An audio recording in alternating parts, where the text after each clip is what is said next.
அனைவருக்கும் வணக்கம். இந்த கூட்டத்தை தமிழ்நாடு பொதுமேடை 2024 ஏற்பாடு செய்திருக்கிறது. மாவீரன் பகத்சிங் நினைவு நாளை முன்னிட்டு இந்த கருத்தரங்கு ஏற்பாடு செய்யப்பட்டிருக்கிறது. மாவீரன் பகத்சிங் 23 மார்ச் 1931 அன்று ராஜகுரு சுகுதேவுடன் தூக்கிலிடப்பட்டார். அவர் தூக்கிலிடப்பட்டதற்கு அதுக்கான ஒரு முக்கியமான காரணமாக என்னன்னா அது ஒரு நிகழ்ச்சி சொல்லுவாங்க. அதல்ல அவர் தூக்கிலிடப்பட்டது வேற காரணம் உண்டு, அதுக்குள்ள போகலாம். ஆனால் அவர் முக்கியமான ஒரு காரணம் பண்ணதுதான் இந்தியாவில் இருக்கக்கூடிய ஒவ்வொரு இளைஞர்கள் சாதாரண மக்கள் மத்தியில் இருக்கும். என்னன்னா பாராளுமன்றத்திற்குள் நுழைந்து அங்கே இந்திய மக்களின் கவனத்தை ஈர்ப்பதற்காக வெற்றிடத்தில் குண்டு வீசினார். அதான் அதில் முக்கியம். அவர் ஏன்னா காந்தி மட்டுமல்ல, பகத்சிங்கும் அகிம்சையைத்தான் விரும்பினார். அதனாலதான் அவர் வெற்றிடத்தில் அந்த குண்டை வீசினார். என்னன்னா மக்களுக்கு அறிவுறுத்துவதற்காகத்தான் அந்த குண்டை வீசினார். அவர் பேர்ல பல வழக்குகள் இருக்கு. அதில் அவர் இறுதியில் தூக்கிலிடப்பட்டார். அவருக்கு வயசு அந்த நேரத்தில் 23-24 வயது என்று நினைக்கிறேன். அந்த ஜாலியன்வாலாபாக் படுகொலை அதை எதிர்த்த சிந்தனை தான் அவரை அரசியல் களத்துக்கு தள்ளியது. அதே மாதிரி 2023 டிசம்பர் அன்று நமது பாராளுமன்றத்திற்குள் 2 இளைஞர்கள் உள்ள போனாங்க. அவங்க என்னன்னா அவங்களுக்கு வேற எந்த நோக்கமும் இல்லை. உள்ள போய் கன்ல கலர் அடிச்சாங்க, வண்ண பூச்சிகளை அடித்தாங்க. அவங்களுக்கு வேற என்ன நோக்கம்? இந்திய மக்களுக்கெல்லாம் மோடி ஆட்சியை பற்றி கவனத்துக்கு கொண்டு வருவதுதான். இங்கே ஒரு சர்வாதிகார ஆட்சி இங்கே நடக்கிறது என்பதுதான். ஏன்னா நம்ம கேள்வி என்ன கேட்டிருக்கோம்னா, மோடி ஆட்சி தொடரலாமான்னு கேள்விதான் கேட்டிருக்கோம். பதில் என்னவென்றால் மோடி ஆட்சி வீழ்த்தப்பட வேண்டும் என்பதுதான் இங்கே நாம் வலியுறுத்துகிறோம். இந்த மோடி ஆட்சி வீழ்த்தப்படுறதுன்னா இங்க கோயம்புத்தூரை பொறுத்த வரையில தமிழ்நாட்டுக்கு தளபதியா இருக்கக்கூடிய அண்ணாமலை இங்க வீழ்த்தப்படும். வீழ்த்தப்படுவது மட்டுமல்ல, என் கருத்து அவருக்கு டெபாசிட் வாங்காத அளவுக்கு வீழ்த்தப்பட வேண்டும் என்பது என்னுடைய கருத்து. ஏன்னா அதுக்கான காரணங்களை நம்ம சொல்றோம். ஏன் இந்த மோடி ஆட்சி வீழ்த்தப்பட வேண்டும் அப்படின்ட்டு. மோடிக்கு சமீப காலமா அவருக்கு தமிழ்நாட்டின் பேர்ல அதிகமாக காதல். ஏன்னா அதுவும் தேர்தல் வர இப்போ வாரத்துக்கு 2 முறை வர. இப்ப கூட இன்னைக்கு 18ஆம் தேதி வந்தார். 18ஆம் தேதி ரோட் ஷோ பண்ணாங்க. இங்க இருந்துட்டு அடுத்து சேலம் போனார். அங்க போய் பேசுறது அடுத்து சொல்ல போறோம். சேலத்துல அவர் பேசுனதை இன்னைக்கு ஒரு விவாத பொருளாக சொல்றோம். அதற்காகவே அவரை தோற்கடிக்கணும்னு சொல்றேன். சேலத்தில் அவர் பேசிய பேச்சுக்காக நீங்க போய் கூகுள்ல சர்ச் பண்ணி பாருங்க. அவர் பேசின பேச்சுக்காகவே அவர் தோற்கடிக்கப்பட வேண்டும் என்பதை நான் சொல்லிக்கிறேன். நம்ம கேள்வி என்னன்னா, அவர் பிரைம் மினிஸ்டர், தமிழ்நாட்டுக்கு 2 முறை வரலாம், இன்னும் கூட வரலாம். நாம கேட்கறது தமிழ்நாட்டுக்கு நவம்பர் டிசம்பர்ல வரலாறு காணாத அளவில் வெள்ள பாதிப்பு 8 மாவட்டங்கள்ல ஏற்பட்டது. அதிலே மிக அதிகமாக நான் வசிக்கும் சென்னையும் தூத்துக்குடி மாவட்டத்தில் ஏற்பட்டது. கோடிக்கணக்கான ரூபாய் இழப்பும் மனித உயிர் இழப்பும் மிகப்பெரிய இழப்புகளும் அது உண்டாச்சு. அப்ப வரலையே மோடி அவர் அந்த பகுதிக்கெல்லாம். இந்த கேள்வியை நம்ம கேட்க வேண்டாமா? என்னன்னா என்ன பொறுத்த வரையில மோடிக்கு அதை பத்தி எல்லாம் கவலை கிடையாது. ஏன்னா அவருடைய மனதின் குரல்ல மக்கள் இல்லை, அம்பானியும் மதானியும் தான் இருக்கிறார். இருந்திருந்தா வந்திருப்பார். அப்போ இது கூட பெரிய ஆச்சரியம் இல்லை அவர் வரலன்றது. உங்களுக்கு தெரியும், இன்றும் கூட 1 ஆண்டுக்கு மேலாக மணிப்பூர் பற்றி எரிந்து கொண்டிருக்கிறது. அங்கே மெய்ட்டி இன மக்களும் குக்கி இன மக்களும் அத மெஜாரிட்டி வந்து மெயிட்டி அடிச்சு கொண்டுகிட்டு இருக்காங்க. அது குக்கி இன மக்களை அடிச்சு கொண்டுகிட்டு இருக்காங்க. நீங்க ஒரு வீடியோ கூட பார்த்துருப்பீங்க. ஒரு பெண்ணை அம்மனமாக நேக்கடாக கூட்டிட்டு போற வீடியோலாம். அங்க என்ன கொடுமைன்னா, இந்த கொல்லப்பட்டவர்களை பிணவரையில் மோர்ச்சரியில் வைக்கிறாங்க. அதை ஐடென்டிஃபை பண்ண முடியல. ஏன்னா யாரும் வர முடியாது. ஐடென்டிஃபை பண்ணாம கொளுத்தப்படுறாங்க. இந்த பிணங்கள்லாம் அப்புறப்படுத்தப்படுது, எரிக்கப்படுது, டிஸ்போஸ் ஆகுது. அந்த மணிப்பூருக்கு இதுவரையில் பிரதமர் செல்லவில்லை. எனவே அவர் வந்து சென்னைக்கும் தூத்துக்குடிக்கு வராது ஆச்சரியம் இல்லை. அப்படி ஏற்பட்டவரை ஏன் இங்க நீங்க வச்சிருக்கணும் அப்படின்றதுதான் நம்ம கேட்கிற கேள்வி. சரி, வரல, வெள்ள நிவாரண நிதி கொடுக்கலாமா? சரியா, நீ வராம போ, ஓடி. உங்க அதிகாரிகள் எல்லாம் வந்தான்ல. ஆனா ஒரு பைசா வெள்ள நிதி தரவில்லை என்பதை நமது முதலமைச்சர் சொல்லியிருக்கார். அப்போ என்ன, இப்போ எது மோடி கேரண்டி? பணம் கொடுக்க மாட்டேன்றதா? இப்படி வெள்ள பாதிப்பு வந்தாலும் நான் தரமாட்டேன் என்று சொல்றது தானா? இதெல்லாம் உங்க முன்னாடி கேள்வி கேட்கிறோம் நம்ம. சரி, அதுக்கு அடுத்ததுங்க, இப்போ சென்னைக்கு வந்தீங்கன்னா டிராபிக், அவ்வளவு டிராபிக் இருக்கும். இப்போ கூட நான் கேட்டேன் கோயம்புத்தூரை பத்தி.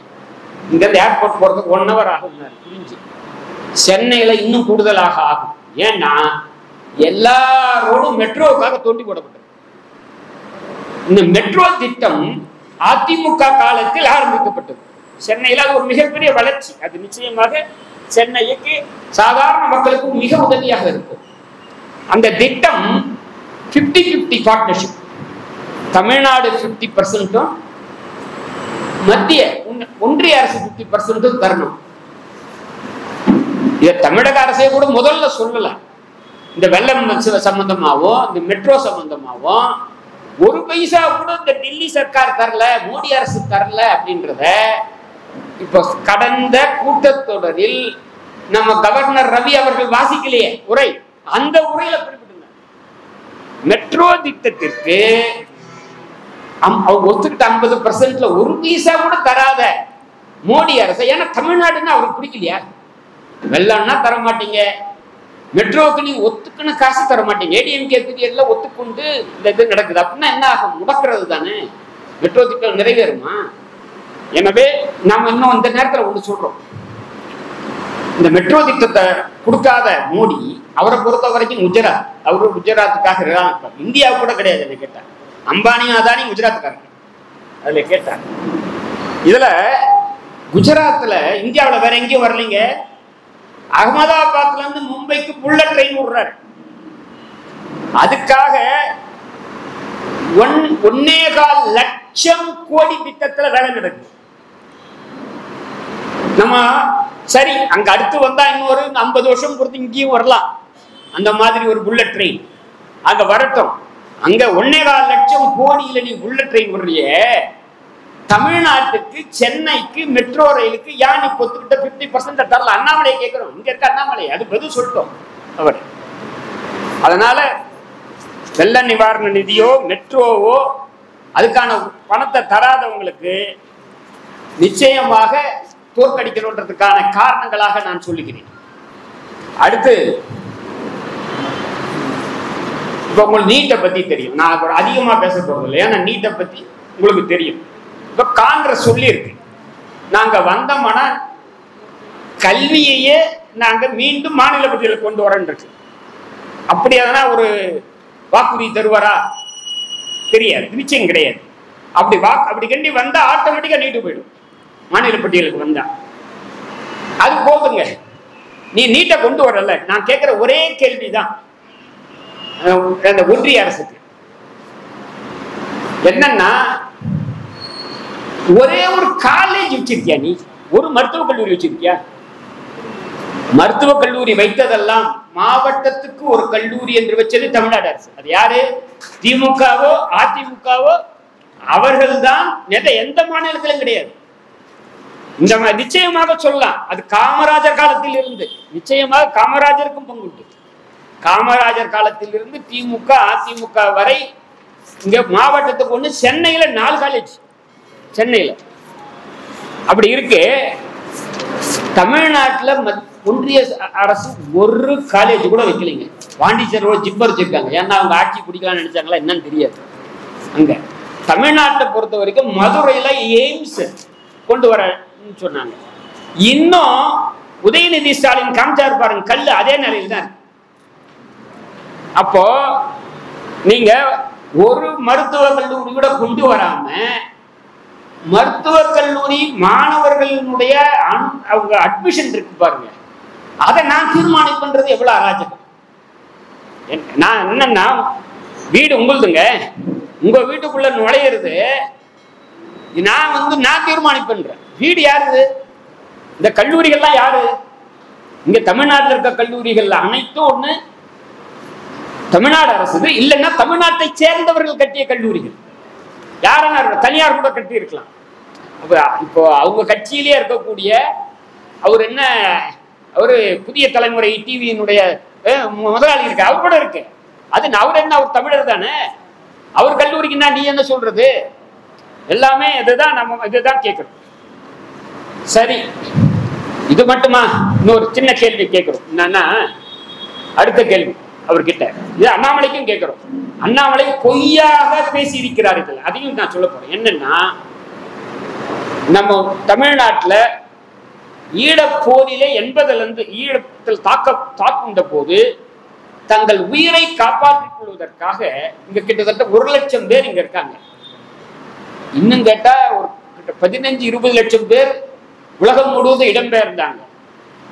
நம்ம ஏன் தமிழ்நாட்டுக்கு வரலன்னா, தமிழ்நாட்டுக்கு வந்தா இங்க குடியுரிமை கிடையாது. குடியுரிமை கிடையாதுன்னு அர்த்தம். அதுக்கு இல்லீகல் மைக்ரண்ட். இல்லீகல் மைக்ரண்ட்னா ஒரு உரிமையும் கிடையாது. நீ படிச்சியானா வக்கீலா பார் கவுன்சில் என்ரோல் பண்ண முடியாது, டாக்டர் படிக்க முடியாது, படிச்சா மெடிக்கல் ப்ரொஃபஷன் பண்ண முடியாது, மெடிக்கல் கவுன்சில் ஆஃப் இந்தியால பண்ண முடியாது, அரசு பப்ளிக் செக்டார்ல உத்தியோகத்துக்கு அனுமதி கிடையாது. அதனால அது மட்டும் இல்ல, அவங்க தமிழர்கள் அப்படின்றதுல அவங்களுக்கு என்னமோ அவங்களுக்கு ஏதோ சில பாதுகாப்பு கொடுத்துருக்கோம். சட்டப்படி அவர்கள் அவங்க டிடென்ஷன் கேம்ப், அது அகதிகள் முகாம் என்பது டிடென்ஷன் கேம்ப். ஏன்னா அவங்க கிட்ட ஃபாரினர்ஸ் ஆக்ட், பாஸ்போர்ட் ஆக்ட் இதுக்கெல்லாம் விரோதம். ஏன்னா அவங்க பாஸ்போர்ட் கிடையாது, விசா கிடையாது. அவங்க எல்லாரும் பேர்லயும் குற்றவியல் நடவடிக்கை எடுக்கிறாங்க. எடுத்துட்டு பின்னாடி என்ன பண்றது? அவங்கள எடுத்து அகதிகள் தனி எடுத்து வச்சிருக்காங்க. இப்போ இதே மாதிரி அகதிகள் பலர் வந்திருக்காங்க. சீன யுத்தத்தின் போது திபெத்தியர்கள் வந்தாங்க, சீனா திபெத்ல இருந்து. இப்போ பங்களாதேஷ்ல அந்த யுத்தம் நடக்கும் போது, பங்களாதேஷ் 1971 பாகிஸ்தான்ல இருந்து பங்களாதேஷ் பிரியும் போது வந்தாங்க. பாகிஸ்தான்ல இருந்து வந்தாங்க. பாகிஸ்தான்ல யுத்தம் நடந்திருக்கு. ஆப்கானிஸ்தானத்துல அமெரிக்கர்கள் நடத்திய போரில், தாலிபான்கள் போர்ல அங்க இருக்கக்கூடிய கொஞ்சம் பேர் வராங்க. அதுல பர்மால இருந்து ரோஹிங்கியாவெல்லாம் வராங்க, இங்க ஈழத்துல இருந்து வராங்க. அதுல அவர் ஒரு சட்டம் போடுறாரு. என்ன சட்டம் போடுறாரு? இந்த 3 அண்டை நாடு, இப்ப எவ்வளவு அண்டை நாடு இருக்கு, இன்னும் கூட பூட்டான் இருக்கிறது, நேபாள் இருக்கிறது, அங்கிருந்தெல்லாம் அங்கிருந்து கூட வந்திருப்பாங்க. மிக குறைச்ச எண்ணிக்கையில் இருக்கலாம். ஆனா இந்த 3 நாட்டில் இருந்து வந்திருக்கக்கூடிய முஸ்லீம் அல்லாதவர்களுக்கு, குறிப்பாக இந்துக்கள் வச்சுங்க, நம்ம பொறுத்த வரைக்கும் அவங்களுக்கெல்லாம் குடியுரிமை தரன்னு போட்டிருக்காருங்க. 2019 போட்டாரு. அந்த சட்டத்தை 5 வருஷமா அமல்படுத்தாம இருந்தார். அதுக்கான விதிகளை தயார் போடல. இப்ப தேர்தல் வந்த உடனேதான் அந்த விதியை போட்டிருக்காரு. நாம கேட்கிற ஒரே கேள்வி, அங்க பாகிஸ்தான், பங்களாதேஷ், ஆப்கானில் இருந்து வந்தா இந்துக்களுக்கு நீ தரன்றியே, இலங்கையில இருந்து வந்த இந்துக்களுக்கு ஏன் தரமாட்டேங்கிறன்றது. இலங்கையில இருந்து வந்தவங்க யாரு? இலங்கையில இருந்து வந்தவங்க யாரு? முஸ்லீம் கிடையாது. ஒண்ணு இந்துக்கள் அல்லது கிறிஸ்தவர்கள். இப்போ இந்த சிஏஎம் வாங்கல, குடியுரிமை திருத்த சட்டம் 2019 இப்ப அமலுக்கு வரதுல இந்துக்கள், கிறிஸ்தவர்கள், புத்திஸ்ட், ஜெயின்ஸ், பார்சிஸ், சிக்ஸ், இவங்க அத்தனை பேருக்கும் கொடுக்குறேன்றாங்க. அது மெஜாரிட்டியா இருக்கவங்க இந்துக்களாவும் முஸ்லீமாவும் வைப்பாங்க. இந்த 3 நாட்டுல இருந்து வந்தவங்க, இந்த 3 நாட்டை மட்டும் ஏன் விட்டுறீங்க? இலங்கை என்னாச்சு? இங்க இருந்து வரவங்க தானே. அண்ணாமலை என்ன சொல்றா தெரியுங்களா? இந்த 3 நாடும் செக்யூலர் கண்ட்ரி இல்ல, அங்கே ஒரு மதத்தின் ஆட்சி நடக்கிறது, அதுவும் குறிப்பாக இஸ்லாம் என்ற மதத்தின் ஆட்சி நடக்குது. அதனால அது வந்து ஒரு செக்யூலர் கண்ட்ரி, மதச்சார்பற்ற நாடு கிடையாது. ஆனால் இலங்கை அப்படி சொல்ல முடியாது என்ற ஒரு பொய்ய சொல்றாரு. இலங்கையுடைய அரசமைப்பு சட்டத்துல புத்த மதம் தான் அரச மதம் சொல்லியிருக்கு. அங்க இருக்கக்கூடிய இந்து கோயில்களை புத்த விகார்களாக மாத்துறான், அது தெரியுது வருது. அப்போ ஏன் நீ வந்து தமிழ் மக்களுக்கு, அங்கிருந்து இருக்கக்கூடிய தமிழ் மக்களுக்கு ஏன் குடியுரிமை தர மறுக்க? அதுக்கு காரணம் சொல்லு. அவங்களும் அங்கிருந்து எப்படி வந்தாங்களோ அப்படித்தானே இவங்களும் தான் உயிரை காப்பாத்திக்கிறதுக்காக வரான் இங்க வந்து இருக்கக்கூடிய மக்கள் அப்படின்றதுதான் நம்ம அடுத்த கேள்வியாக கேட்கிறோம். இன்னொன்னு, அடுத்து மோடி இங்க வரப்பெல்லாம் பார்ப்பீங்க தமிழ்ல பேசுவார், 2 வார்த்தை தமிழ்நாட்டின் பேர்ல மட்டும் இல்ல, தமிழ் பேர்லயும் ஒரு காதல் சொல்லுவாரு. என்ன சொல்லுவாரு? திருக்குறள் சொல்லுவாரு, புறநானூறு யாதும் ஊரே யாவரும் கேளிரும்பாரு. உன்ன நம்ம ஆளுக்கெல்லாம் அப்படியே புல் அரிசி போயிடும், ஆஹா அப்படின்ட்டு. நான் உங்களுக்கு ஒரு தகவல் சொல்கிறேன். இந்தியாவில் சமஸ்கிருதத்துக்கு 24,000 பேர் பேசுவதா அவங்க சொல்றாங்க. அது கூட உண்மையா இருக்காது. அதற்கு 20 பல்கலைக்கழகங்கள் இருக்கு, சமஸ்கிருத பல்கலைக்கழகம். ஆனா மத்திய ஒன்றிய சர்க்கார் ஒரே ஒரு தமிழ் பல்கலைக்கழகம் அமைச்சிருக்கா? செம்மொழி ஆராய்ச்சி நிறுவனம் இருக்கலாம், ஆனால் பல்கலைக்கழகம் ஒண்ணு வச்சிருக்கா? ஒண்ணும் கிடையாது. நிதி பாருங்க, நிதியை வந்து 2020 பட்ஜெட்ல சமஸ்கிருதத்துக்கு 643 கோடி ரூபாய் ஒதுக்கி இருக்காங்க. அந்த ஆண்டு பட்ஜெட்ல நான் பல விவரங்கள் இருக்கு, அது 1-2 மட்டும் சொல்றேன்.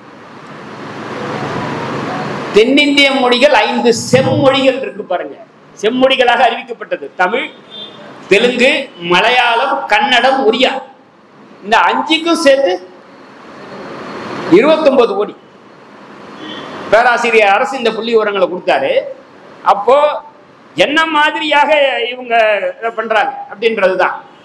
இப்போ இதெல்லாம் வந்து தமிழும் சான்ஸ்கிரிட்டும் அரசமைப்பு சட்டத்துல சமமாக பாவிக்கப்படுது.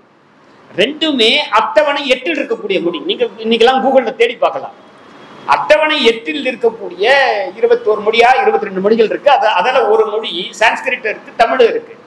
எனவே அதுக்கு மட்டும் ஏன் இப்படி சொல்றீங்க எனக்கு புரியல. அதை அப்போ அவர்கிட்ட கேட்கணும்ல, மோடி அவர்களை கேட்கணும். அதே மாதிரி இப்ப சமீபத்துல சென்னையில வழக்கறிஞர்கள் உண்ணாவிரதம் வந்தாங்க, தமிழை உயர்நீதிமன்ற மொழியாக்கு அப்படின்னு சொல்லி.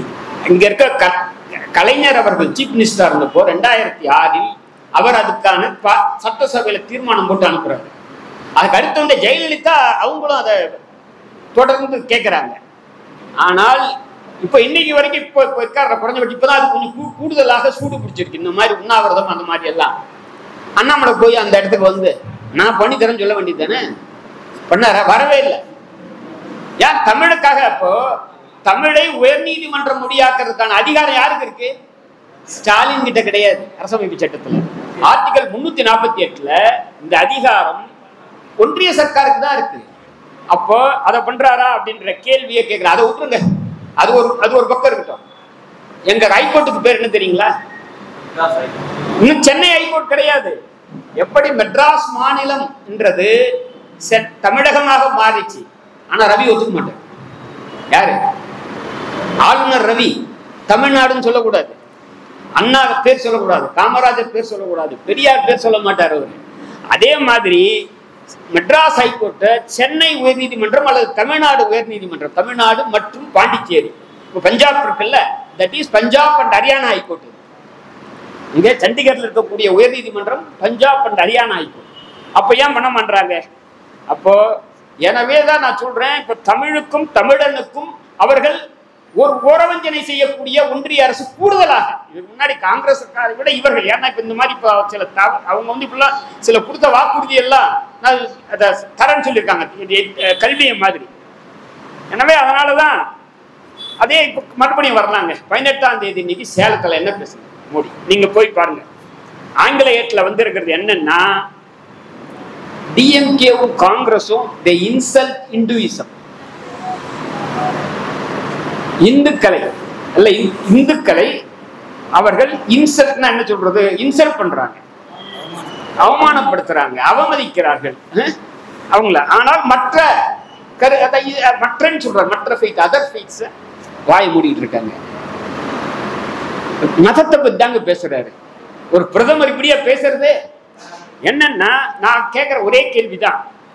இப்போ வைக்கத்தோட 100வது இங்க கிட்ட உங்களுக்கு கோயம்புத்தூர்ல இருந்து வைக்கத்தோட 100வது ஆண்டு, சேரன் மாதேவிக்கும் 100வது ஆண்டு.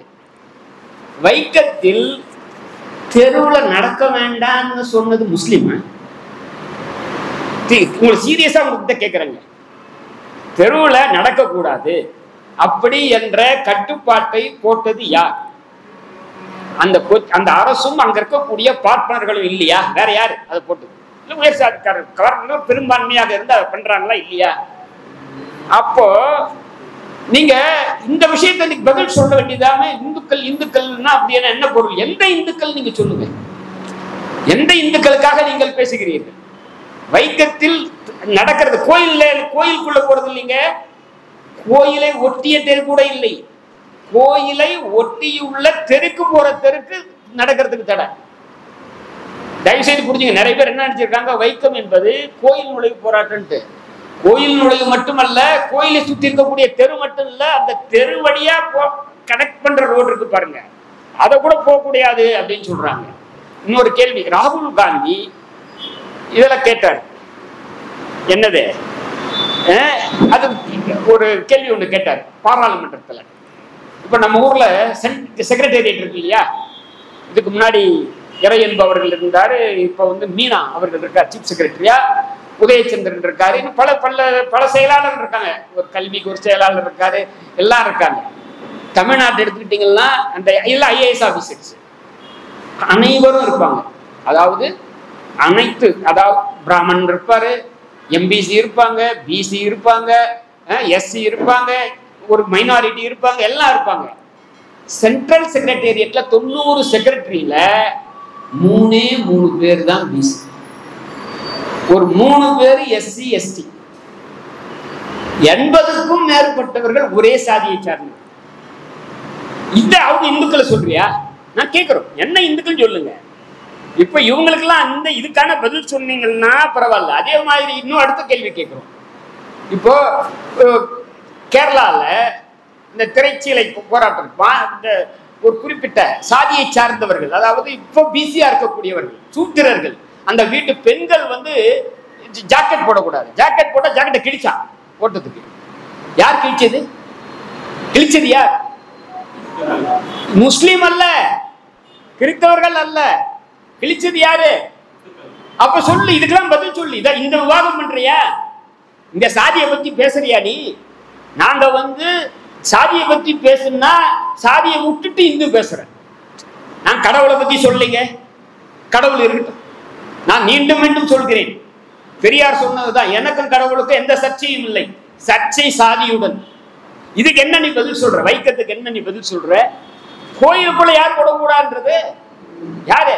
இன்னைக்கு திரௌபதி அம்மன் கோயில்ல யாரும் போக கூடாதுன்னு, வேங்கை வயல்ல யார் போக கூடாதுன்னு எது? எந்த கருத்து?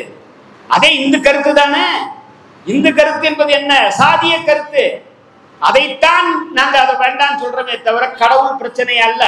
இன்னைக்கு வேற எந்த மதத்தில், இஸ்லாம் மதத்திலோ அல்லது கிறிஸ்தவ மதத்திலோ கோட்பாட்டளவில் சாதி ஒத்துக்கொள்ளவில்லை. ஆனா இந்து மதத்தின் தாக்கம் அங்கு இருப்பதாக உச்ச நீதிமன்ற தீர்ப்பு சொல்லியிருக்கு. நானே ஜட்ஜா எழுதியிருக்கேன். ஏன்னா இங்க இருந்து நீ மதம் மாறினாலும் உன் சாதி கூட வரும். இன்னைக்கு கிறிஸ்தவரா போறன்னா நீ நாடார் நாடார் இருக்கன்னா, இந்து நாடாரா இருந்தா கிறிஸ்டியன் நாடார், இந்து முதலியாரா இருந்தா நாடார் முதலியார், இந்து ரெட்டியாரா இருந்தா நாடார் ரெட்டியார். அதே மாதிரி எல்லாத்துக்கும் நான் சொல்ல உச்ச நீதிமன்றமே சொல்லுது. அப்ப இது இந்த பிரச்சனைக்கு என்ன தீர்வு? அப்போ இத பத்தி எல்லாம் பேசாம நீங்க என்ன சொல்றீங்க? ஒண்ணு இங்க வந்தா தமிழ்நாட்டுல இங்க இந்துக்களை இன்சல்ட் பண்றாங்க. யாரை நீ இன்சல்ட் பண்றீங்க? இங்க இருக்கக்கூடிய இங்க சாதாரண மக்கள் 90% இருக்கக்கூடிய பட்டியலின மக்கள், பிற்படுத்தப்பட்ட மக்கள், இவங்களை பத்தி என்ன சொல்றீங்க? இப்போ இந்த கேள்விக்கான பதில் இருக்கு பாருங்க, அதுதான் நம்ம சொல்லணும். சரி, இஸ்லாமியர்கள் எடுத்துங்க. இந்த கூட்டத்தில் பார்த்தா நான் என்ன பொறுத்த வரையில் இந்த ஆட்சி வந்த உடனே முதலாக இந்த ஆட்சியினுடைய முதல் டார்கெட் இஸ்லாமியர்கள். அதுக்கு அடுத்து எல்லாரும் மற்றவர்கள்லாம் இங்க இருக்கக்கூடிய இங்க கருப்பு சட்டை போட்டிருக்கவங்க, சிகப்பு சட்டை போட்டிருக்கவங்க, நீல சட்டை போட்டிருக்கவங்க எல்லாரும் டார்கெட். மனித உரிமை செயற்பாட்டாளர்கள் அத்தனை பேரும் டார்கெட். நான் என்ன கேட்கிறேன், நீ கோயில் கட்டு, ஆட்சேபனே இல்லை, எத்தனை கோயிலானா கட்டிக்கோ, நான் எங்களுக்கு இல்லை, நீ பண்றதுக்கு உனக்கு உரிமை இருக்கு. மசூதி கட்டிக்கோ, சர்ச்சு கட்டிக்கோ, எதனா கட்டிக்க. ஆனால் இடிக்கலாம். இந்த சரித்திரத்துல இன்னும் 100 ஆண்டு பொறுத்து என்ன சொல்லுவீங்க? மசூதியை இடித்தது, பாபர் மசூதியை இடித்தது என்ன? சுப்ரீம் கோர்ட்டும் சொல்லி தப்புட்டு. தயவு செய்து இந்த தீர்ப்பை முழுக்க படிங்க. வினோதமான தீர்ப்பு. இடிச்சது தப்பு. 49ல டிசம்பர் மாதம் அங்க உள்ள போய் ராமர் சிலையை வச்சது தப்பு, இடிச்சது தப்பு. ஆனா இடிச்சவங்க கிட்ட இடத்த கொடுத்துரு அப்படின்னு சொல்லி இருக்கு, அதை விட்டுருங்க. அதுக்கப்புறம் குஜராத் படுகொலை, இஸ்லாமியர்களாக பார்த்து 2000க்கும் மேற்பட்ட ஆட்கள் படுகொலை, அந்த வழக்குகள்லாம் வேற இருக்கு. அப்புறம் காஷ்மீர்ல ஆர்டிகல் 370 அடிக்கடி கேள்விப்பட்டிருக்கோம். என்ன அது 370? இதுவரையில் இந்தியாவில் பல யூனியன் டெரிட்டரிஸ், பாண்டிச்சேரி இது மாதிரி, சண்டிகர், பல யூனியன், டெல்லியே யூனியன் டெரிட்டரி. யூனியன் டெரிட்டரி எல்லாம் மாநிலமா மாறி இருக்கு.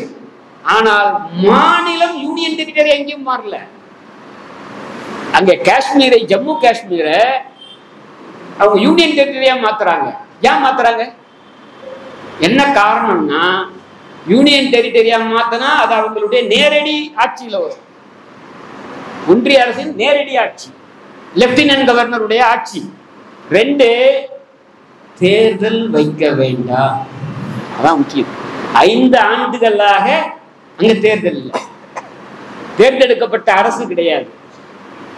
அப்போ நீ ஒரு மாநிலமாக இருந்தால் இங்க கவர்னர் ஆட்சி கொண்டு வரேன்னா, ஜனாதிபதி ஆட்சி, இங்க குடியரசுத் தலைவர் ஆட்சி கொண்டு வரேன்னா அதுக்கு அரசமைப்பு சட்டத்தை 1 ஆண்டு, அதை தாண்டி கொண்டு வர்றதுக்கான சிரமத்தை கொடுக்கிறது தான் பண்ண. அது இல்லாம இன்னும் நிறைய அங்கே இந்த நேரடியாக அரசியல்ல ஈடுபட்ட சீஃப் மினிஸ்டர்ஸ், அவங்க இதுக்கு முன்னாடி சீஃப் மினிஸ்டர் அந்த உமர் அப்துல்லா, முஃப்தி முகமது, இன்னும் பல அரசியல் ஊழியர்கள்லாம் சிறையில, இன்னும் கூட அவர்கள் வீட்டு சிறைகள்ல இருக்காங்க.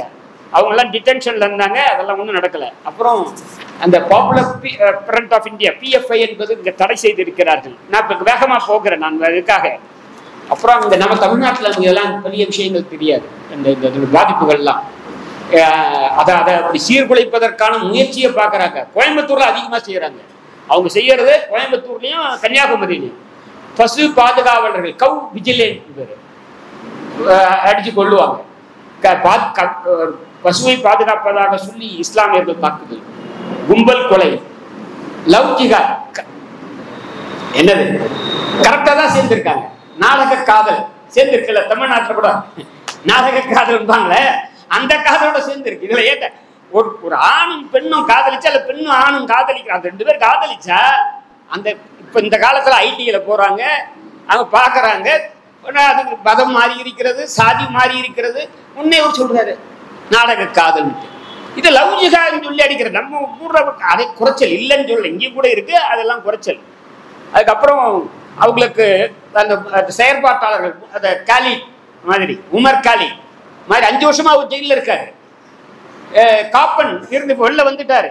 இங்க 2 வழக்கறிஞர்கள், இங்க தமிழ்நாட்டை சேர்ந்த, மதுரையை சேர்ந்த 2 வழக்கறிஞர்கள், அப்பாஸ் யூசுப் என்பவர்களை வந்துட்டாங்கன்னா ஜெயில அவங்க உப்பாவும் கீழே. இந்த மாதிரியான கைதுகள். இஜாப் பேன், இஜாப்னா இந்த பெண்கள் முகத்தை விடுகிறது. என்னன்னா, என்னை தனிப்பட்ட முறையில் கேட்டால் நான் இஜாப் ஆதரிக்கல. ஆனால் இஜாப போடணுமா வேணாமா யார் முடிவு பண்ணணும்? அந்த சம்பந்தப்பட்ட பெண் முடிவு செய்ய வேண்டும். இங்க இந்த கூட்டத்துக்கு வந்திருக்கீங்க, ஐயா தாடி வச்சிட்டு இருக்காரு, நான் மடுக்க சேவ் பண்ணியிருக்கேன். அவர் தாடி வைக்கணுமா வேணாமான்னு அவர் தான் முடிவு பண்ணணும். ஐயா யார் பட்டை போடல, பட்டை போட்டா இன்னும் மகிழ்ச்சி, பட்டை போட்டு வந்திருக்காரு, ஒருத்தர் நாமம் போட்டு வந்திருக்காருன்னு வச்சுக்கோங்க, என்ன அது அவங்க உரிமை. அப்புறம் சீக்கியர்கள்லாம் தலையில கொண்ட வச்சுக்கிறாங்க. இன்னும் கேட்டால் அரசமைப்பு சட்டம் கிப்பான்ற கத்தியை எடுத்துட்டு போலான்னு, அவங்க விமானத்துல போனா கூட நீ எடுத்துட்டு போனா உள்ள பிடிச்சி வச்சிருவான். அவங்க எடுத்துட்டு போலான்னு டர்பன் வச்சுக்கிறாங்க அவங்க இதில். அதுக்கு அதே மாதிரி நம்ம இந்த மணி போட்டுக்கிறோம், என்ன இந்த ருத்ராட்சம் எல்லாம் போட்டுக்கிறாங்க. அவங்களுடைய உரிமை இந்த மாதிரி எல்லாம். இதை ஹிஜாபை பேன் பண்ணாங்க. ஏன்னா பள்ளிக்கூடத்துக்கு போற பெண்களுக்கு மீதி இல்லை. அதனால பள்ளிக்கூடம் போற பெண்கள்லாம் அவங்கள போக முடியாம போச்சு. அதே மாதிரி அவங்களோட ஸ்காலர்ஷிப் எல்லாம் நிறுத்திட்டாங்க முஸ்லிம்களுக்கு. இறுதியாக உங்களுக்கு அடிக்கடிக்கு இப்ப லட்சத்தீவுல போய் அவர் உல்லாசமாக இருந்தார் பாருங்க. லட்சத்தீவை பற்றி நீங்க என்ன தெரிஞ்சுக்கணும் என்னன்னா, லட்சத்தீவில் இருக்கக்கூடிய 100% மக்களும் இஸ்லாமியர்கள். அந்த 100% மக்களும் ஷெட்யூல்ட் ட்ரைப்ஸ். அவங்க மீனவர்கள் அடிப்படையில். அவர்கள் அசைவ உணவு, மாமிச உணவை சாப்பிடுவாங்க, மீட் ஃபுட்டு சாப்பிடுவாங்க. நம்ம ஊர்ல சத்து உணவுல என்ன போடுறாங்க? முட்டை, அங்க மீட். இந்த ஆட்சி வந்த உடனே மீட்டை கட் பண்ணிட்டாங்க. இந்த பசங்களுக்கு ஏப்பா நீ சாப்பிடாத, இங்க இருந்து போறாருல அட்மினிஸ்ட்ரேட்டர், பிஜேபியோட அட்மினிஸ்ட்ரேட்டர் தான், யூனியன் டெரிட்டரி, நீ சாப்பிடாத. ஆனா நீ சொல்ற பாருங்க இந்த காரணங்கள் இது போராதான்றதான் முன்னாடி கேட்கிறோம்.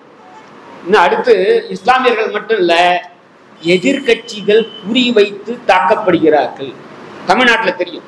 நான் இப்ப உதாரணத்துக்கு இப்ப செந்தில் பாலாஜி தமிழ்நாட்டில் எடுத்துக்கிட்டீங்கன்னா, அவர் பேர்ல வழக்கு நடப்பதை பற்றி நான் ஆட்சேபிக்கவில்லை. வழக்குல தண்டனை வாங்கட்டும். அவரு ஏன் ஜெயலலிதா வாங்கலையா? தண்டனை பெறவில்லையா? உச்ச நீதிமன்றம் என்ன அதுவும் ஒரு வினோதமான தீர்ப்பு. யாரும் டிஎம்கே காரங்களே பேச மாட்டான். அதுல ஜெயலலிதா சசிகலாவிற்கு கும்ரா தீர்ப்பு, ஜெயலலிதாவிற்கு குமாரசாமி தீர்ப்பு. ஏண்டா அந்த அம்மா செத்து போச்சு. செத்து போனா என்ன? செத்து போனா தண்டனை கொடுக்க முடியாது, தீர்ப்பையா மாத்திர தானே நம்ம கேட்கறது. அவங்க தண்டனை கொடுக்க முடியாது, அவங்க ஜெயில எப்படி போடுவீங்க? ஆனா அப்போ இதுல எதிர்கட்சிகள் எல்லாம் கடுமையான, இங்க பரவாயில்லைங்க, 2 சீஃப் மினிஸ்டர் ஜெயில இருக்காங்க. ஒரு 2 வாரத்துக்கு முன்னாடி ஜார்க்கண்டோட சீஃப் மினிஸ்டர் சோரன் உள்ள இருக்காரு. நேத்து கெஜ்ரிவால் அவர் போய் டெல்லி ஹைகோர்ட்ல சொல்றாரு, டெல்லி ஹைகோர்ட்ல அதெல்லாம் பண்ண மாட்டாங்க, வழக்கு நேத்து போடுறாங்க. ஆனா முந்தா நாள் லைட்டு கைது. அப்புறம் சுப்ரீம் கோர்ட்டுக்கு போறாரு. அவருக்கு அப்புறம் பாக்குறாரு இந்த வேலைக்கு ஆகாதுன்னு சொல்லி வழக்க வாங்கிக்கிறார். உமர் காலி 14 முறை அவருடைய பெயில் அப்ளிகேஷன் வாய்தா ஆகுது. ஒரு குறிப்பிட்ட நீதிபதியின் முன்னால் வந்த போது அவர் வித்ரா பண்ணிக்கிறார். இதுவும் அப்படிதான் நடக்குது. இது சமூக வலைதளங்கள்ல ஓடிக்கிட்டு இருக்கு. குஜராத் கவர்மெண்ட்ல லா செக்ரட்டரி அந்த அமர்வுல உட்கார்ந்துருக்காங்க. முன்னாடி ஒரு விவாதத்தில் இருக்கு. நாம எல்லாம் இன்னைக்கு பொது இன்னைக்கெல்லாம் வந்துட்டு இருக்கு. அப்ப இந்த பெஞ்சை அமைப்பதில் இவருக்கு எல்லா சீஃப் ஜஸ்டிஸும் இப்படிதான் இருக்காங்களேன்னு வருத்தமா இருக்கு. இப்ப இந்த சீஃப் ஜஸ்டிஸ் மேல நமக்கு கொஞ்சம் மரியாதை இருக்கு. யாரு அதை பத்தி பின்னாடி சொல்றேன், கொஞ்சம் இருக்கு. ஏன்னா இந்த கட்டத்தில் 2 முக்கியமான தீர்ப்பை அவர் கொடுத்தது. அதை பத்தி ஒன்றை பற்றி கொஞ்சம் விரிவாகவே பேசலாம். 2ல 1 சண்டிகர் மேயர் தேர்தல். சண்டிகர் மேயர் தேர்தல்ல ஆம் ஆத்மியும் காங்கிரஸும் சேர்ந்து 12 + 8 20 பேரு, பிஜேபி 16 பேர். யாருங்க ஜெயிக்கணும்? கவுன்சிலர் எல்லாம் ஓட்டு போட்டா பிஜேபி ஜெயிக்குது. எப்படி? 8 ஆம் ஆத்மி வாக்குகளை செல்லாதுன்னு சொல்றாரு. அதை சிசிடிவில தெரியுது. அதை பார்த்து சந்திரசூட் அதை பார்த்து என்னையா இது அராஜகமா இருக்கு அப்படின்னு சொல்லி அதை ரத்து பண்றாரு. அது வரைக்கும் ரைட், சரி, ஒத்துக்கலாம். அதுக்கு அடுத்து எலக்டோரல் பாண்ட் தனியே பேசுறேன். ஆனால் இந்த பெஞ்சு அமைப்பதில் இருக்கக்கூடிய பிரச்சனைகள் இருக்கு பாருங்க. இப்ப என்ன தகவல் எல்லாம் முன்ன 2018ல 4 நீதிபதிகள் வெளிப்படையாக ஆளும் அரசுக்கு சாதகமாக பெஞ்சு அமைக்கிறான்னு சொன்னாங்க. இப்ப அதை விட மோசமா போயிருக்கு. என்னன்னா, ஒரு வழக்க இப்போ நானும் செந்திலும் சேர்ந்து ஒரு அமர்வுன்னு வச்சு, நாங்க நீதிபதிகள், நாங்க ஒரு வழக்கு எங்கிட்ட வருது, அது நோட்டீஸ் ஆர்டர் பண்ணா அந்த வழக்கு மீண்டும் எங்க கிட்ட தான் வரணும். அதாவது நான் மூத்த நீதிபதியா இருந்தா என் அமர்வில் தான் வரணும், நான் ரிட்டையர் ஆயிட்டா செந்தில் அமர்வில் தான் வரணும். இப்ப அந்த முறை இல்லை. அவங்க இந்த அரசுக்கு விரும்பிய ஒரு பெஞ்சுக்கு போகுதுன்றத வெளிப்படையாக குற்றச்சாட்டை வைக்கிறார்கள். இப்ப கூட நடக்குதுன்ட்டு. எனவே அதனாலதான் சொல்றோம், எதிர்கட்சிகள் மேல் தாக்குதல், இங்க இருக்கக்கூடிய ஒவ்வொரு அமைப்பின் மீதும் தாக்குதல். அதை பத்தி விரிவா பேசணும். 2 சீஃப் மினிஸ்டர் மட்டும் இல்ல, இன்னும் கூட 2 மந்திரிகள் ஆம் ஆத்மியை சேர்ந்தவர். மணிஷ் சிசோடியா அவருடைய துணை முதல்வர். அப்புறம் இன்னொருத்தர், அவர் பேர் என்னால சொல்ல முடியல, ராஜீவ் யாதவ் இல்ல, இன்னொருத்தர் இருக்காரு.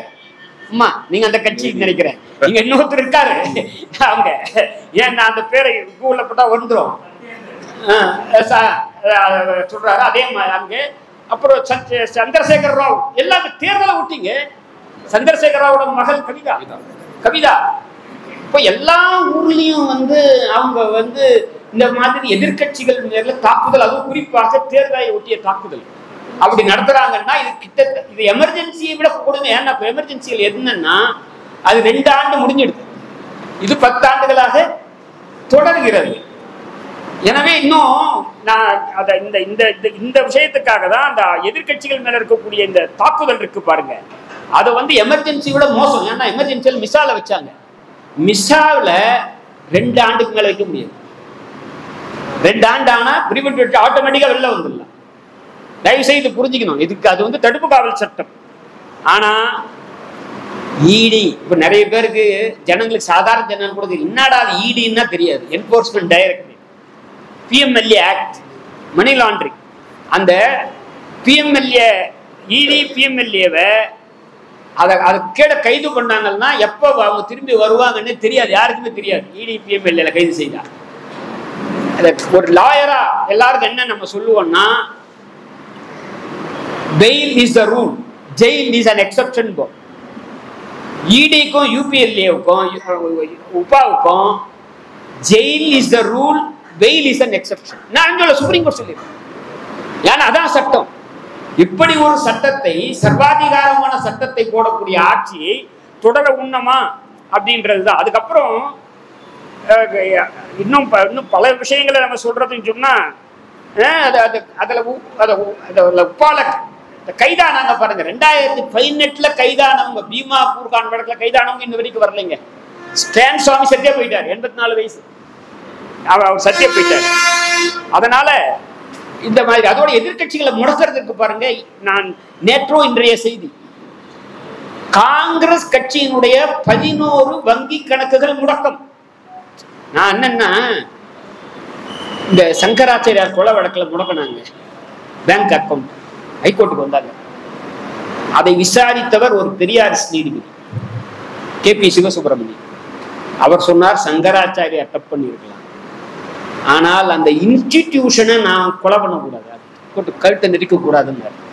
இன்ஸ்டிடியூஷன் இருக்கு பாருங்க, அவங்க இன்ஸ்டிடியூஷனை நெரிப்பதை நான் ஒத்துக்கொள்ளவில்லை அப்படின்னு சொல்லி பேங்க் அக்கௌண்ட் ஃப்ரீஸ் பண்ணதை ரிலீஸ் பண்ணார் இப்போ ஒரே நாள்ல.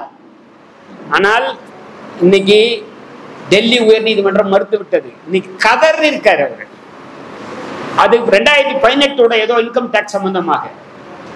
இப்ப 93, 94 சீதா கேசரி, என்ன அவரு என்ன கேசரி, சீதாராம் கேசரியா, அவரு பிரசிடென்டா இருந்தப்ப நான் அப்போ ஒரு நோட்டீஸ், அது என்னதான் சட்டத்துல இடம் இருக்கான்னு எனக்கே தெரியல, அதுக்கு இப்ப கொடுத்துருக்காங்க.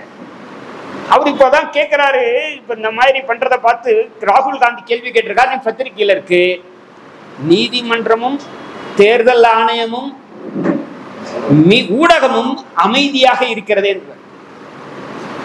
ஊடகம் கூட, ஏன்னா எல்லா ஊடகத்தையும் கார்பரேட்டுகள் கைப்பற்றி விட்டார்கள். அம்பானியும் அதானியும் இது போன்ற அவங்கதான் எல்லா ஊடகத்தையும் எதனா செய்தி வருமா வராது, எதுவா இருந்தாலும் கரப்ஷன் இருக்கு பாருங்க. அவங்க சொன்னாங்க இல்லையா போன முறை, அதான சொன்னாங்க 2014 காங்கிரஸோட ஊழல் யார் சொன்னாரு, கண்ட்ரோலர் அண்ட் ஆடிட்டர் ஜெனரல் சொல்லிட்டாரு 2G. அதெல்லாம் என்ன சொல்றது, அதுக்கான வார்த்தை எனக்கு தெரியலைங்க.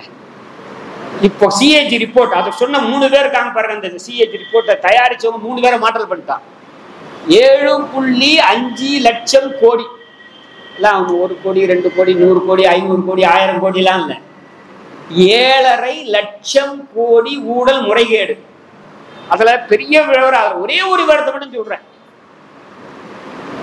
துவாரகா எக்ஸ்பிரஸ் ஹைவே, துவாரகா தெரியுதா, நம்ம கண்ணன் கிருஷ்ணன் அவனுடைய துவாரகா ஹைவே இருக்கு, அது குஜராத், துவாரகா டெல்லி நினைக்கிறேன். துவாரகா ஹைவேக்கு எஸ்டிமேட்டட் இது 1 கிலோமீட்டர் ரோடு போறதுக்கு 15 கோடி, ஆனால் செலவு செய்தது 250 கோடி.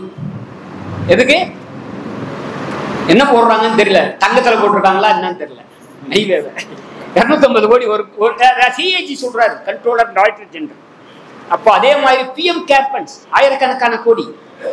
பிஎம் கேர் ஃபண்ட்ஸ் அது ஒரு சீக்ரெட் எலக்ட்ரல் பாண்ட் மாதிரி. பிஎம் கேர் ஃபண்ட்ஸை பொறுத்த வரைக்கும் பிஎம் கேர்ஸ் ஃபண்டு அது வந்து சிஏஜியோட ஆடிட்டுக்கு உட்பட்டதல்ல. ரெண்டாவது, நீங்க ஆர்டிஐல கேட்டு எந்த டேட்டாவும் தெரியாது. அந்த பணத்தை அவங்க பல ஆயிரக்கணக்கான கோடியை தேர்தலுக்கு பிஜேபி பயன்படுத்தலாம். அதே மாதிரி இன்னும் நிறைய தகவல்லாம் சொல்லணும். இன்னைக்கு ஒரே ஒரு விஷயங்க மனதின் குரல்ல நிச்சயமா சொல்லணும். உலகின் பணக்காரர்கள் பட்டியலில் முதலிடம், 2வது இடம், 3வது இடம் அம்பானி அதானிகள். அது இந்த மோடியின் சாதனை என்று சொன்னால் அதை ஒத்துக்கலாம். அதுக்கப்புறம் நீங்க திடீர்னு பார்ப்பீங்க, இலங்கைக்கு இந்தியாவுக்கு ஒப்பந்தம் கொடுத்திருக்கு. இலங்கை அரசு அங்கே மின்சாரம் உற்பத்தி செய்வதற்கு, துறைமுகத்தில் வேலை செய்வதற்கு எல்லாம் ஓஹோ, இலங்கையில இந்தியாவில் இருக்கக்கூடிய பப்ளிக் செக்டர் தான் அங்க போகுது. இல்லைங்க, அதானி நேற்று பிரேமதேசாவோட பையன் பேர் பிரேமதேசா, அவர் சொல்லியிருக்காரு அதானிக்கு இதை கொடுப்பதை எதிர்த்து அறிக்கை விட்டுருக்காரு. இந்தியா ஒன்றும் போகல, இந்தியாவில் இருக்கக்கூடிய ஓஎன்ஜிசியோ அல்லது எந்த பப்ளிக் செக்டரோ அங்கே போய் இந்த தொழிலை செய்யலை. அதுக்கடுத்து கடைசியாக நான் எலக்டோரல் பாண்டை சொல்லி அநேகமாக முடிச்சுக்கிறேன். ஏன்னா நிறைய பேர் இந்த எலக்டோரல் பாண்டை பேசியிருப்பாங்க. இருந்தாலும் நான் ஒரு வழக்கறிஞர் நீதிபதி என்ற முறையில் என்ன கேட்டீங்கன்னா, அது ஒரு சட்டபூர்வமாக ஆக்கப்பட்ட ஒரு மோசடி, legalised corruption. Electoral bond scheme என்பது ஒரு சட்டப்படியா நீ லூட் அடிக்கிறதுக்கு, இது மன்மோகன் சிங் சொன்னார், சட்டப்படியா லூட் அடிக்கிறதுக்கு ஒரு ஸ்கீம் வந்து அரசு போடுது. 2018 போடுது. அந்த 2018 4 சட்டங்களுக்கு திருத்தங்கள் கொண்டு வராங்க. என்னன்னா, income tax act, companies act, people's representation act, RBI act. இதுல சாராம்சம் என்ன தெரியுங்களா?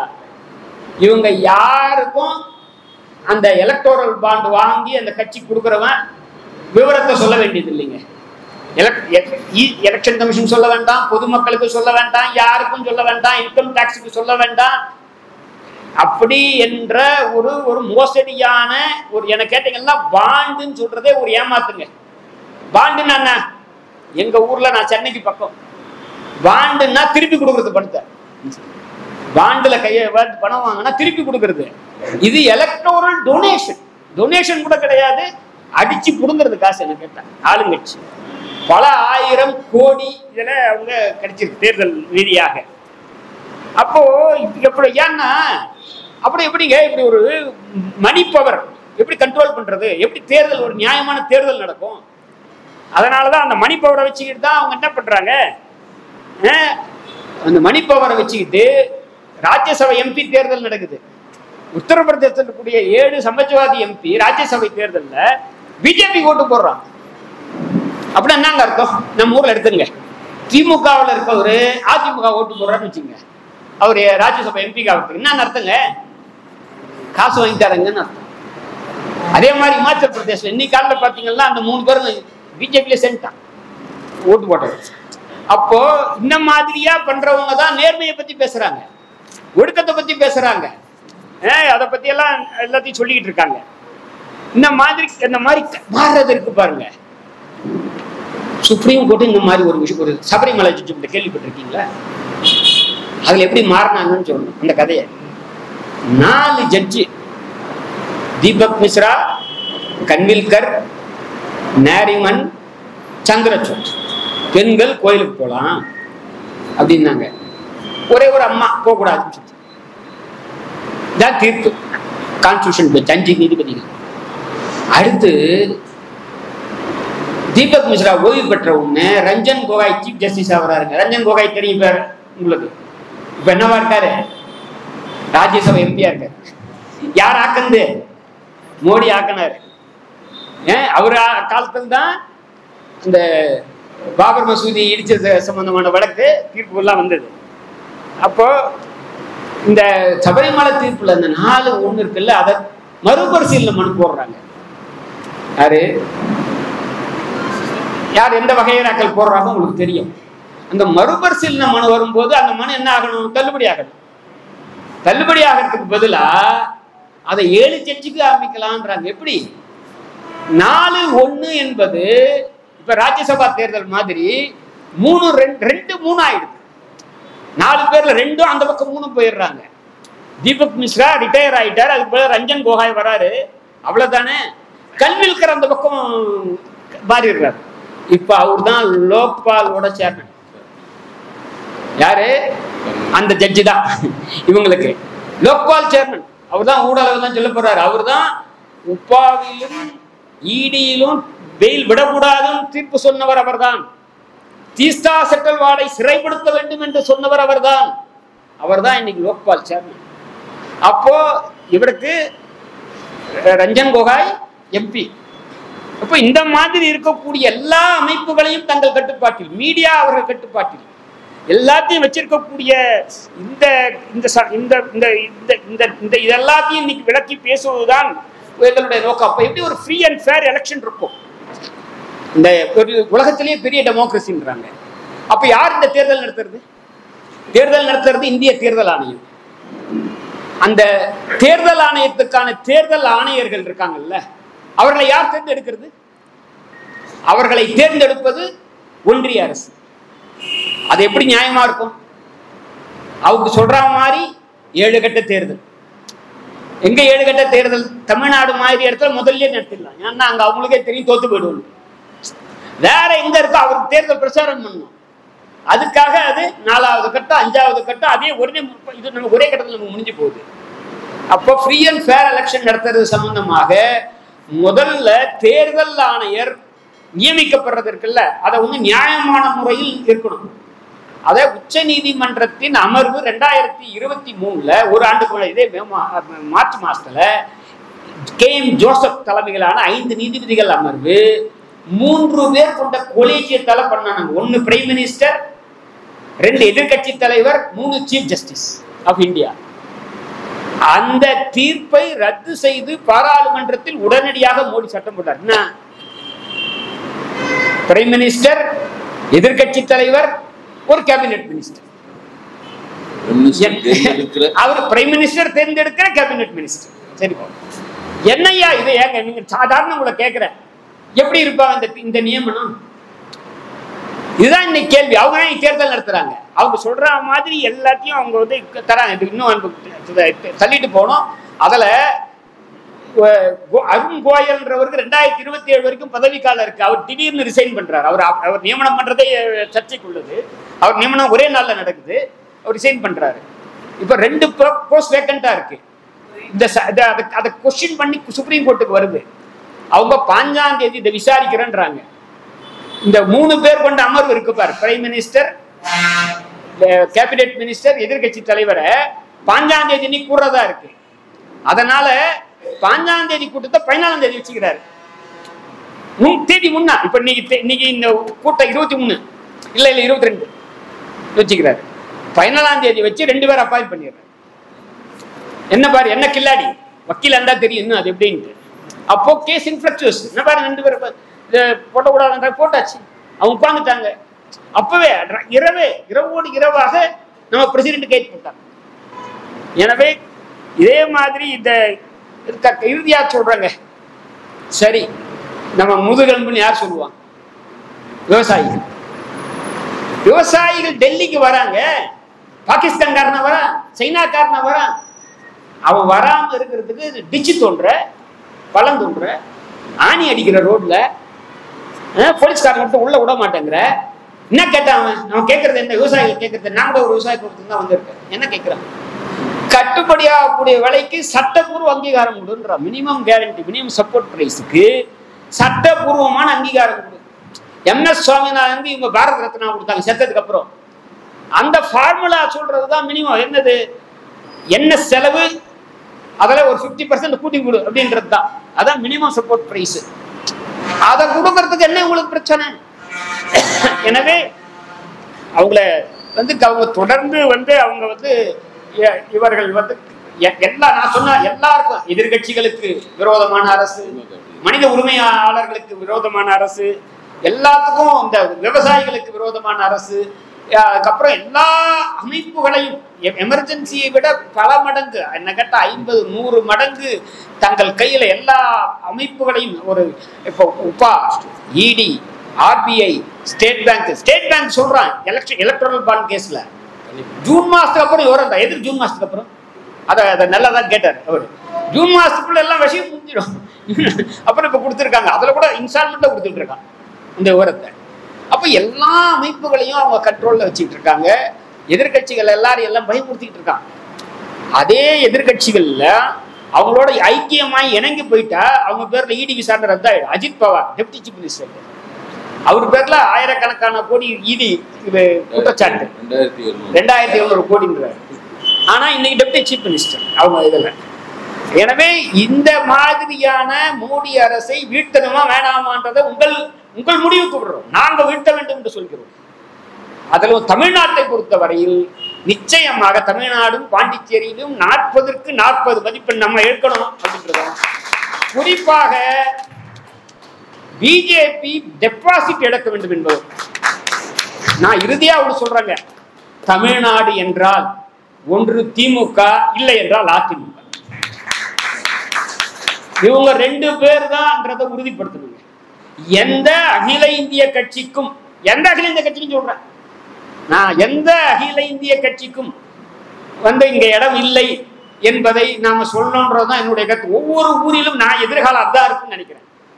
எல்லா மாநிலங்களிலும் வருங்காலத்தில் அந்தந்த லோக்கல் கட்சி தமிழ்நாடு மாதிரியே 1967 ஒரு அகில இந்திய கட்சி ஆட்சி இழந்ததுக்கு அப்புறம் தமிழ்நாட்டில் அகில இந்திய கட்சியால வர முடியல.